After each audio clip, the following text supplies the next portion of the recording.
वज़ारत दाखिला ने एजेंसियों की मनफी रिपोर्ट की बुनियाद पर ARY न्यूज़ का NOC मनसूख कर दिया।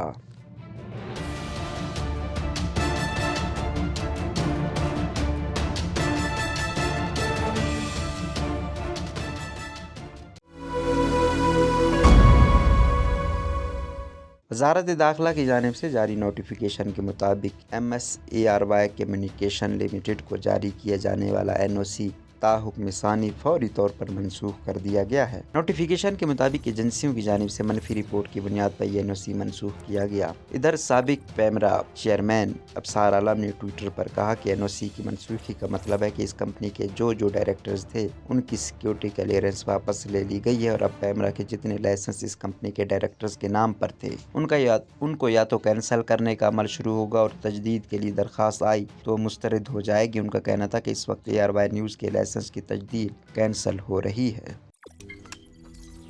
रोजनामा कुदरत की वीडियो देखने के लिए अभी YouTube चैनल पर सब्सक्राइब करें और बेल आइकन पर भी क्लिक करें।